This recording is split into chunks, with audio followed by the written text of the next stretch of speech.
Hello दोस्तों, स्वागत है आप सभी का हमारे चैनल यूपी एग्ज़ाम क्विज़र में। दोस्तों, आज के वीडियो में हम 14 दिसंबर से संबंधित उत्तर प्रदेश के सभी एग्ज़ाम्स के लिए मोस्ट इंपॉर्टेंट करंट अफेयर के क्वेश्चंस को डिस्कस करेंगे और हर एक क्वेश्चन से रिलेटेड आपको फैक्ट भी बताएंगे। और वीडियो के अंत में हम आपसे क्वेश्चन भी पूछेंगे जिसका जवाब आपको कमेंट बॉक्स में देना है। और अगर आपको इस वीडियो की PDF डाउनलोड करनी है तो इसकी PDF आप हमारे टेलीग्राम ग्रुप से डाउनलोड कर सकते हैं। टेलीग्राम ग्रुप की लिंक आपको इसी वीडियो के डिस्क्रिप्शन में मिल जाएगी, तो वहाँ से आप टेलीग्राम ग्रुप को ज्वाइन कर लें। तो चलिए स्टार्ट करते हैं। वीडियो स्टार्ट करने से पहले हम कल के क्वेश्चंस का रिवीजन करेंगे। कल का पहला क्वेश्चन है, हाल ही में रेल मंत्री अश्विनी वैष्णव ने उत्तर प्रदेश के काशी से किस राज्य के बीच काशी तमिल संगमम एक नई ट्रेन की घोषणा की है। ऑप्शन नंबर यहाँ पे बी करेक्ट हो जाएगा, उत्तर प्रदेश के काशी से तमिलनाडु के बीच। अगला है, CBSE की तर्ज पर उत्तर प्रदेश बोर्ड के विद्यालयों में भी अलग पहचान बनाने के उद्देश्य से राज्य के सभी कॉलेजों की वेबसाइट बनवाई गई है, तो इसका नाम क्या है। ऑप्शन नंबर यहाँ पे बी करेक्ट होगा, पहचान नाम है इस वेबसाइट का। दोस्तों, उत्तर प्रदेश करंट अफेयर की लास्ट 8 मंथ की अगर आपको PDF ई बुक डाउनलोड करनी है तो इसकी लिंक आपको वीडियो के डिस्क्रिप्शन में मिल जाएगी। वहाँ से आप ये PDF ई बुक डाउनलोड कर सकते हैं, यानी जनवरी 2022 से अगस्त 2022 तक की उत्तर प्रदेश करंट अफेयर की। इसके अलावा अगर आपको सितंबर, अक्टूबर या नवंबर मंथ की जो monthly Uttar Pradesh current affair की PDF ई बुक है तो उसकी लिंक भी आपको वीडियो के डिस्क्रिप्शन में दी गई है। वहाँ से आप ये सारी PDF ई बुक डाउनलोड कर पाएंगे। और अगर इसे डाउनलोड करने में कोई प्रॉब्लम होती है तो साइट पर आपको WhatsApp नंबर और ईमेल मिल जाएगा जिस पर आप कॉन्टैक्ट कर सकते हैं। अगला क्वेश्चन है, उत्तर प्रदेश के किस जिले में लिटरेरी फेस्टिवल का आयोजन होगा। तो ऑप्शन नंबर यहाँ पे डी करेक्ट होगा, गोरखपुर में। अगला है, 2022 हुरून ग्लोबल 500 मूल्यवान कंपनियों की सूची में भारत किस स्थान पर रहा। तो ऑप्शन नंबर यहाँ पे सी करेक्ट होगा, भारत 5वें स्थान पर रहा। अगला है, हिमालय में पाई जाने वाली कितनी औषधीय पौधों की प्रजातियों को संकटग्रस्त प्रजातियों की IUCN रेड लिस्ट में शामिल किया गया। तो 3 प्रजातियों को, ऑप्शन नंबर यहाँ पे सी करेक्ट होगा। अगला है, गोवा के मोपा इंटरनेशनल एयरपोर्ट का नाम किसके नाम पर रखा गया है। तो ये जो है मनोहर पर्रिकर के नाम पर रखा गया है। ऑप्शन नंबर यहाँ पे बी करेक्ट होगा। अगला है, हाल ही में किस एयरपोर्ट पर भारत का सबसे बड़ा और चौथा बिजनेस जेट टर्मिनल कमीशन किया गया। ऑप्शन नंबर यहाँ पे ए करेक्ट होगा, कोचीन इंटरनेशनल एयरपोर्ट पर। अगला है, हाल ही में सुलोचना चौहान का निधन हो गया, ये एक प्रसिद्ध क्या थी। तो ये जो है एक प्रसिद्ध सिंगर थी। ऑप्शन नंबर यहाँ पे डी करेक्ट होगा। अगला है, हर साल यूनिसेफ दिवस कब मनाया जाता है। तो 11 दिसंबर को हर साल यूनिसेफ दिवस मनाया जाता है। ऑप्शन नंबर ए इसका करेक्ट होगा। तो दोस्तों, ये थे कल के क्वेश्चंस जिसका हमने रिवीजन किया। अब हम शुरू करते हैं आज का सेशन। आज का पहला क्वेश्चन है, ग्राम विकास प्रभात की रिपोर्ट के अनुसार कौन सा राज्य मनरेगा के तहत काम देने में अव्वल रहा। तो ऑप्शन नंबर यहाँ पे डी करेक्ट होगा, हमारा उत्तर प्रदेश। दोस्तों, 12 दिसंबर 2022 को ग्राम विकास विभाग द्वारा, ठीक है, याद रखेंगे, ग्राम विकास विभाग के द्वारा एक जानकारी दी गई है और उसके अनुसार ये बताया गया कि महात्मा गांधी राष्ट्रीय ग्रामीण रोजगार गारंटी योजना, जिसे हम कहते हैं मनरेगा, ये मनरेगा का फुल फॉर्म है। तो मनरेगा के तहत जो है, जो उत्तर प्रदेश है, इसने देश में सबसे अच्छा प्रदर्शन किया है।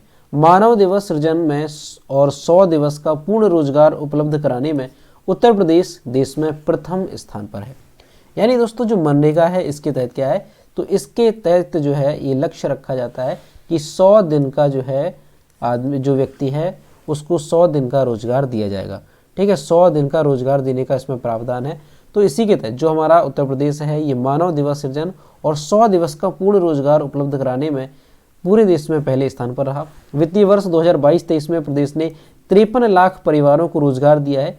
यही नहीं, वित्तीय वर्ष 2022-23 में 2,77,878 परिवारों को 100 दिवस का पूर्ण रोजगार भी उत्तर प्रदेश के द्वारा उपलब्ध कराया गया। और 100 दिवस का पूर्ण रोजगार उपलब्ध कराने में जो उत्तर प्रदेश है, ये देश में प्रथम स्थान पर रहा। ठीक, तो ये आपको यहाँ से याद रखना है मनरेगा से संबंधित कि जो उत्तर प्रदेश है वो देश में पहले स्थान पर है। ठीक है, अगर ये कहा जाए कि सबसे ज़्यादा जो है मनरेगा के तहत जो लोगों को रोजगार दिया गया वो किस राज्य में दिया गया, तो आप याद रखेंगे उत्तर प्रदेश। और अगर ये भी कहा जाए कि 100 दिवस का पूर्ण रोजगार उपलब्ध कराने के मामले में कौन सा राज्य जो है पहले स्थान पर है, तब भी आपका आंसर होगा उत्तर प्रदेश। ठीक, तो यहाँ से आपको ये चीज़ें याद रखनी है। अगला है, हाल ही में प्रधानमंत्री नरेंद्र मोदी ने कहां पर राष्ट्रीय यूनानी चिकित्सा संस्थान का उद्घाटन किया? ऑप्शन नंबर यहाँ पे बी करेक्ट होगा, गाजियाबाद में। दोस्तों 11 दिसंबर 2022 को गोवा में जो 9वें विश्व आयुर्वेद कांग्रेस का समापन हुआ है, तो उस समापन समारोह में प्रधानमंत्री नरेंद्र मोदी ने उत्तर प्रदेश के गाजियाबाद में राष्ट्रीय यूनानी चिकित्सा संस्थान का डिजिटल माध्यम से उद्घाटन किया। एम्स की तर्ज पर ये जो राष्ट्रीय यूनानी चिकित्सा संस्थान है ये जो है बनाया गया है, और ये गाजियाबाद का कहाँ पे है, तो कमला नेहरू नगर स्थित ये राष्ट्रीय यूनानी चिकित्सा संस्थान है। ये उत्तर भारत का सबसे बड़ा यूनानी अस्पताल है और यहाँ पर मरीजों के लिए 200 बेड की सुविधा है। इस संस्थान में यूनानी पद्धति से मरीजों का इलाज किया जाएगा। इससे एनसीआर के लोगों को आने वाले समय में स्वास्थ्य के क्षेत्र में नई सुविधा मिलेगी और इस संस्थान में 14 विशेषज्ञ चिकित्सक मरीजों का इलाज करेंगे। अब दोस्तों यहाँ पर तो आपने देखा कि जो प्रधानमंत्री नरेंद्र मोदी हैं उन्होंने हाल ही में कहाँ पर राष्ट्रीय यूनानी चिकित्सा संस्थान का डिजिटली माध्यम से उद्घाटन किया, तो वो तो आपको याद रखना है, गाजियाबाद। अब ये जो राष्ट्रीय यूनानी चिकित्सा संस्थान है तो ये है क्या, और यहाँ पर आपने एक और देखा होगा कि ये जो है यूनानी पद्धति, तो ये है क्या। तो दोस्तों यूनानी क्या है, ये एक चिकित्सा की पद्धति है। आप लोगों ने अक्सर देखा होगा कि आपके जिस भी ज़िले में आप हैं तो उसमें जो जिला अस्पताल होता है उसमें आप देखेंगे कि अलग अलग जो है विभाग होते हैं, जैसे कई तरह के डॉक्टर्स वहाँ पर बैठते हैं, ठीक है। जैसे अगर हम देखें तो आयुर्वेद एक डिपार्टमेंट अलग होगा, यानी कि वहाँ पर जो है जो आयुर्वेद के डॉक्टर हैं वो वहाँ पर होंगे। इसके अलावा यूनानी डॉक्टर अलग होते हैं, ठीक है। इसके अलावा होम्योपैथिक डॉक्टर वो अलग होते हैं। तो इनकी जो चिकित्सा की पद्धति है वो अलग अलग है।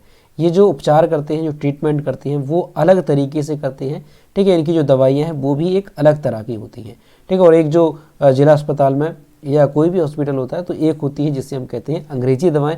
तो ये जो हम अभी यूज में लाते हैं अधिकतर वो होती हैं अंग्रेजी दवाएं, ठीक है। और भी चिकित्सा की कई सारी पद्धतियाँ होती हैं जिसके नाम अभी हमने यहाँ पर लिए, जैसे यूनानी चिकित्सा हो गई, ठीक है। इसके अलावा होम्योपैथिक हो गई, आयुर्वेदिक हो गई। तो ये सारी भी चिकित्सा की पद्धतियाँ हैं, ठीक है। उन्हीं में से जो एक पद्धति है यूनानी चिकित्सा, तो यूनानी चिकित्सा संस्थान का जो प्रधानमंत्री नरेंद्र मोदी हैं उन्होंने गाजियाबाद में इसका क्या किया है, उद्घाटन किया है एक संस्थान का जो कि गाजियाबाद में बना है, ठीक है। और ये उत्तर भारत का सबसे बड़ा यूनानी अस्पताल है। अगला क्वेश्चन है, उत्तर प्रदेश के आगरा के यमुना पार क्षेत्र के निवासियों की पानी की समस्या खत्म करने के लिए कितने करोड़ रुपए की योजना स्वीकृत की गई? तो ऑप्शन नंबर यहाँ पे डी करेक्ट हो जाएगा, 624 करोड़ रुपए की। दोस्तों 11 दिसंबर 2022 को केंद्रीय कानून राज्य मंत्री प्रोफेसर एसपी सिंह बघेल ने ये जानकारी दी है कि उत्तर प्रदेश के आगरा के यमुना पार क्षेत्र के निवासियों की पानी की समस्या को खत्म करने के लिए केंद्र और उत्तर प्रदेश सरकार की संयुक्त योजना हर घर जल के तहत यमुना पार क्षेत्र में पीने योग्य पानी उपलब्ध कराने के लिए 624 करोड़ रुपए की योजना की स्वीकृति दी गई है, ठीक। तो यहाँ से याद रखना है कि हर घर जल योजना के तहत उत्तर प्रदेश के जो यमुना पार क्षेत्र है इसमें पीने की पानी को उपलब्ध कराने के लिए 624 करोड़ रुपए की योजना स्वीकृत की गई है। अगला है कि भारतीय ओलंपिक संघ की पहली महिला अध्यक्ष कौन बनी? तो ऑप्शन नंबर यहाँ पे ए करेक्ट हो जाएगा, पीटी उषा। यहाँ पर आप इनकी इमेज देख सकते हैं, ये पीटी उषा है और ये भारतीय ओलंपिक संघ की पहली महिला अध्यक्ष बनी है। दोस्तों भारत की जो महान एथलीट हैं पीटी उषा, इन्हें जो है 10 दिसंबर 2022 को क्या किया गया है, एक बड़ा पद दिया गया है। ये जो है भारतीय ओलंपिक संघ की पहली महिला अध्यक्ष बन गई है, ठीक। चुनाव में उन्हें निर्विरोध अध्यक्ष चुना गया है। 1960 के बाद पहली बार कोई खिलाड़ी IOA यानी कि भारतीय ओलंपिक संघ का अध्यक्ष बना है। महाराजा यादविंदर सिंह जो कि 1938 से 1960 के बीच, ठीक है, पिछले ऐसे अध्यक्ष थे जो कि खिलाड़ी रह चुके थे। यानी यहाँ से आपको दो बातें याद रखनी है कि जो पीटी उषा है, ठीक है, ये अभी भारतीय ओलंपिक संघ की अध्यक्ष बनी है और ये पहली महिला है जो कि भारतीय ओलंपिक संघ की अध्यक्ष बनी है, ठीक। एक तो ये आपको याद रखना है कि भारतीय ओलंपिक संघ की पहली महिला अध्यक्ष कौन बनी, तो ये बन गई है पीटी उषा। इसके अलावा आपको याद रखना है कि 1960 के बाद जो है पहली बार कोई खिलाड़ी जो भारतीय ओलंपिक संघ है उसका अध्यक्ष बना है, ठीक है। ये चीज़ याद रखना है, 1960 के बाद ऐसा पहली बार है जब कोई खिलाड़ी इसका अध्यक्ष बना है भारतीय ओलंपिक संघ का, क्योंकि 1960 के पहले जो है ये जो महाराजा यादविंदर सिंह हैं ये इसके अध्यक्ष बने थे, जो कि एक खिलाड़ी थे। तो ये चीज़ आपको दोनों बातें यहाँ से याद रखनी है। ये आपका जो है मोस्ट इंपॉर्टेंट बात है कि भारतीय ओलंपिक संघ की पहली महिला अध्यक्ष कौन है, तो ये हो गई है पीटी ऊषा। अगला क्वेश्चन है, हाल ही में किस राज्य में वनीकरण परियोजना लॉन्च की गई? ऑप्शन नंबर यहाँ पे डी करेक्ट हो जाएगा, केरल। दोस्तों केरल वन विभाग ने प्राकृतिक वनस्पति को बहाल करने के लिए वनीकरण परियोजना शुरू की है। यह आक्रामक पौधों विशेष रूप से सेना स्पेक्टेबलिस को जड़ से खत्म करने के लिए एक वनीकरण परियोजना है। इसे वायनाड वन्यजीव अभ्यारण्य के सुल्तान बाथरी वन रेंज में निष्पादित किया जा रहा है। बांस के पौधे, फलदार पौधे आदि लगाना और वर्षा जल संचयन इसकी प्रमुख स्तंभ हैं। ठीक है, तो यहाँ से आपको याद रखना है कि वनीकरण परियोजना हाल ही में किस राज्य सरकार ने शुरू की है, तो ये केरल के द्वारा शुरू की गई है। और इसका उद्देश्य क्या है, तो जो आक्रामक पौधे हैं, विशेष रूप से ये जो पौधा है सेना एस्पेक्टेबिलिस, इसको जड़ से खत्म करना इसका उद्देश्य है। ठीक है, और इसके अलावा बांस के पौधे, फलदार पौधे आदि लगाना, यहाँ पे क्या होगा आदि, तो ये सारे जो है लगाना भी इसका क्या है, एक प्रमुख उद्देश्य है। तो आपको याद रखना है वनीकरण परियोजना कहाँ से संबंधित है, केरल से संबंधित है। अब दोस्तों यहाँ पर केरल की बात है, तो केरल से संबंधित कुछ इंपॉर्टेंट क्वेश्चन हम देखेंगे। ठीक है, कई बार एग्जाम में पूछा जाता है कि इडुक्की बांध ये कहाँ पे है, तो आपको याद रखना है केरल में है। किस नदी पे है, तो पेरियार नदी पे है। इसके अलावा करंट अफेयर्स के कुछ क्वेश्चन अगर हम देखें तो अभी जो है एशिया का सबसे बड़ा वैज्ञानिक बर्ड एटलस लॉन्च किया गया। कहाँ पे लॉन्च किया गया, केरल में। और दोस्तों ये जो आपका क्वेश्चन है कि एशिया का सबसे बड़ा वैज्ञानिक जो बर्ड एटलस है ये कहाँ पे लॉन्च किया गया, ये क्वेश्चन आपका जो अभी एग्जाम हुआ आपका SSC CGL का, उसमें ये क्वेश्चन पूछा गया था। ठीक है, तो ये आप यहाँ से समझ सकते हैं कितना इंपॉर्टेंट है। तो याद रखेंगे यहाँ से एशिया का सबसे बड़ा वैज्ञानिक बर्ड एटलस कहाँ पे लॉन्च किया गया, तो ये लॉन्च किया गया है केरल में। इसके अलावा आपको याद रखना है देश की पहली वाटर मेट्रो, तो ये कहाँ पे हुई है, तो ये भी आपकी कोच्चि होगा। ठीक है, देश की पहली वाटर मेट्रो कहाँ पे चली, तो ये चली है कोच्चि में। इसके अलावा कार्बन न्यूट्रल कृषि पद्धति को अपनाने वाला पहला राज्य कौन सा है, तो वो भी आपको याद रखना है केरल हो जाएगा। ठीक है, तो ये क्वेश्चन आपको याद रखना है। एक तो आपको याद रखना है वर्ड एटलस हो गया। ठीक है, एशिया का सबसे बड़ा वर्ड एटलस कहाँ पे लॉन्च हुआ, केरल में हुआ। इसके अलावा पहली वाटर मेट्रो, इसको भी याद रखेंगे, वाटर मेट्रो, तो ये भी आपको याद रखना है केरल में। इसके अलावा कार्बन न्यूट्रल कृषि पद्धति, तो कार्बन न्यूट्रल कृषि पद्धति, तो ये भी आपको याद रखना है कहाँ से हो जाएगा, ये भी आपके क्वेश्चन सारे केरल से संबंधित हैं। ठीक है, तो ये आपको याद रखना है। इसके अलावा आपको एक क्वेश्चन और याद रखना है कि देश का पहला और एकमात्र राज्य कौन सा है जिसके पास अपनी इंटरनेट सेवा है, तो वो भी आपको याद रखना है केरल। तो ये सारे क्वेश्चन आप लोग जो है नोट कर लिया करें ताकि रिवाइज करने में आपको आसानी हो। अगला क्वेश्चन है, हाल ही में भारत की 9वीं राष्ट्रीय पार्टी कौन बनी? ऑप्शन नंबर यहाँ पे करेक्ट हो जाएगा बी, आम आदमी पार्टी। दोस्तों जो आम आदमी पार्टी है ये दिसंबर 2022 में अपने गठन के एक दशक के भीतर भारत की 9वीं राष्ट्रीय पार्टी बन गई है। गुजरात चुनाव हुए अभी और उसमें जो आम आदमी पार्टी है उसका अच्छा प्रदर्शन रहा और इसी के चलते ये जो है भारत की 9वीं राष्ट्रीय पार्टी बनी है। भारत का चुनाव आयोग पार्टियों को राष्ट्रीय और राज्य का टैग देता है जो उन्हें पूरे भारत में यह संबंधित राज्य में अपने प्रतीक का उपयोग करने की अनुमति देता है। तो अभी दोस्तों यहाँ पर आपको क्या याद रखना है कि भारत की 9वीं राष्ट्रीय पार्टी कौन बन गई है, आम आदमी पार्टी। ठीक, आम आदमी पार्टी। अब दोस्तों यहाँ पर अगर हम देखें कि 9वीं पार्टी ये बनी है तो 8 पार्टियाँ कौन कौन सी हैं जो कि राष्ट्रीय पार्टियाँ हैं। ठीक है, तो जो 8 पार्टियाँ हैं उसके नाम आप लोग ध्यान से सुनेंगे। ठीक है, भारतीय जनता पार्टी ये राष्ट्रीय पार्टी है। इसके अलावा जो बहुजन समाज पार्टी है यानी कि BSP ये भी कैसी है, राष्ट्रीय पार्टी है। इसके अलावा मार्क्सवादी कम्युनिस्ट पार्टी ये भी है राष्ट्रीय पार्टी। इसके अलावा भारतीय कम्युनिस्ट पार्टी, ठीक है, राष्ट्रीय कांग्रेस ये भी राष्ट्रीय पार्टी है। राष्ट्रवादी कांग्रेस पार्टी, ठीक है, तृणमूल कांग्रेस पार्टी और नेशनल पीपुल्स पार्टी। तो ये जो हमने 8 नाम अभी लिए हैं ये सारी की सारी कैसी हैं, राष्ट्रीय पार्टियां हैं हमारे देश में। तो अभी ये जो आम आदमी पार्टी है ये भी एक राष्ट्रीय पार्टी बन गई है। तो कुल मिलाकर के 9 राष्ट्रीय पार्टी हो गई हैं।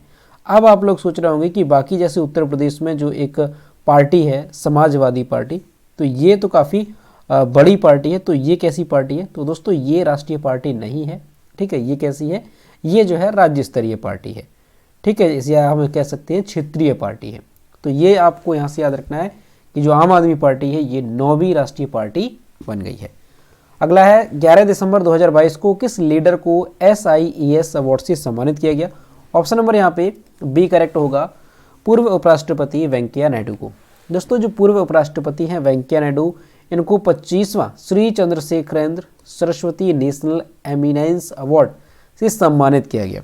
पूर्व उपराष्ट्रपति वेंकैया नायडू ने कल मुंबई में आयोजित कार्यक्रम में कहा कि ये पुरस्कार लोगों को उनके द्वारा चुने गए किसी भी पेशे में कड़ी मेहनत करने के लिए प्रेरित करने के लिए है। तो आपको यहाँ से याद रखना है, ठीक है, कौन सा अवार्ड है? SIES award. ये जो है किसको दिया गया है? 25वां। तो ये पूर्व उपराष्ट्रपति वेंकैया नायडू को दिया गया है, ठीक है। अगर इसका फुल फॉर्म देखें तो क्या है? तो Shri Chandrasekharendra Saraswati national eminence award. अगला है किस देश ने अरब निर्मित पहला लूनर स्पेस क्राफ्ट लॉन्च किया? तो ऑप्शन नंबर ए करेक्ट होगा, संयुक्त अरब अमीरात ने।